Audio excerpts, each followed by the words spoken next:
Kelly definitely wants to do a video. Hi. Hi. Taking a video? Yeah.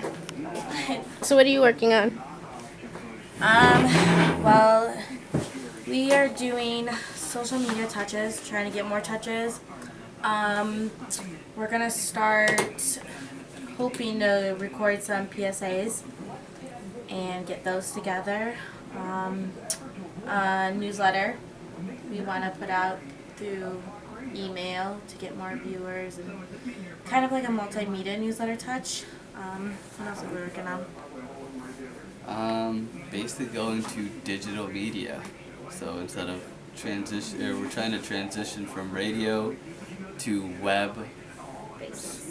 a web basis. Basically how we do that is we just create our social media interaction with fans and customers, and we update our app and try to bring it to everybody through the web.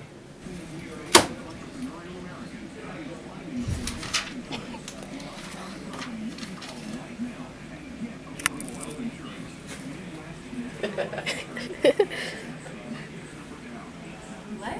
Why are you playing me? What did I do?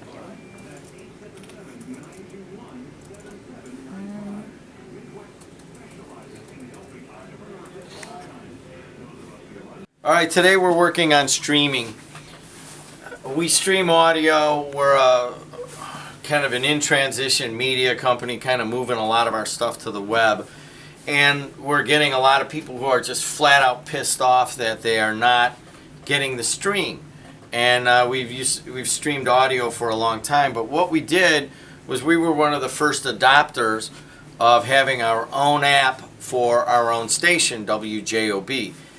It turns out that the industry has kind of gone, and because consumers have made it this way, that you're better off aggregating your streams. In other words, having one station, one app, one stream, it doesn't really work that well. So you want to send your stream to where there's a bunch of other streams. I know that iHeartRadio and radio.com come to mind. We're in the market to see where do we send our stream that our people can get it pretty easily. We're too little to get on those big apps. I don't know if there's an aggregator of smaller independent stations or not, but we're going to find out. The other problem we have is that we just somehow mess up the sending of the stream. We don't really have anybody that is, you got to send it out of your board. You got to send it into your board, into IceCast and some of these other processors, and then you got to send it to a place called Stream Guys, who uses ours, and then that's got to be embedded into the app. I mean, it's a big hassle. We want something where it sends to one place and everybody could go listen to it. So, that's the project for today. I don't know where that's going. Right now, it's on our app where only 300 people can listen to it.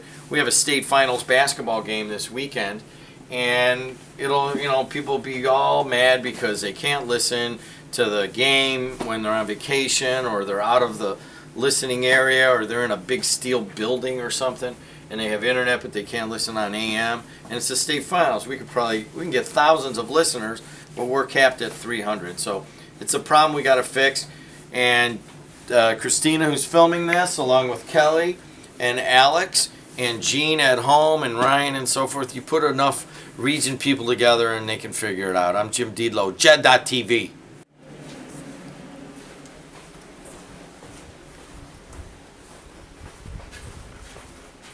All right, so we worked on it, Christina and I and Alex and Kelly and so forth. And what we did is we went back to our original streaming service company, that's streamguys.com.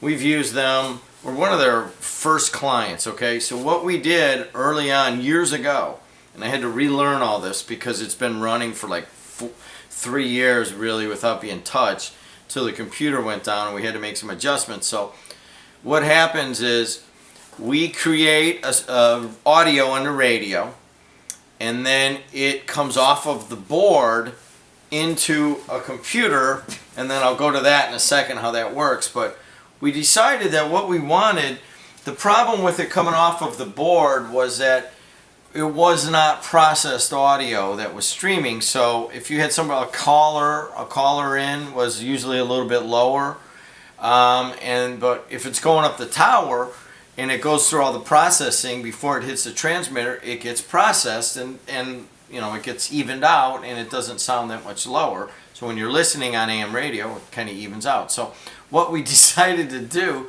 was kind of old school. We're in the old building here, so we're almost underneath the 400-foot tower.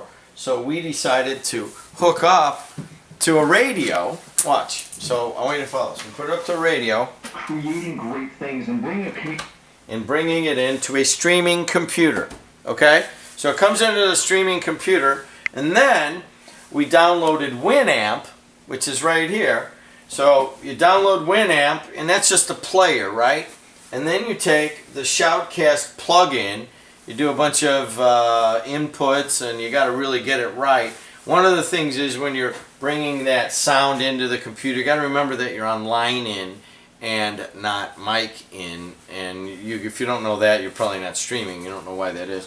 So that's the issue now. So what we can do now is we can stream to our website, which has always been pretty easy. But now we also had to enter in some code so that we got our station app working. And so we have our own individual app, and there it is. It's a good name for a girl, Hope. Like So it took us about an hour to get all of this reset up, but we had to move the computer and so forth. So now the next streaming video that I'll do is, fine, we're on our own app, but we want to be on aggregating apps. So I have Alex doing some research on whether to go to TuneIn or iHeart or wherever we might be able to get where other radio stations are. So, all right, we're back up streaming. That's what we needed to know for today on March 25th of 2015.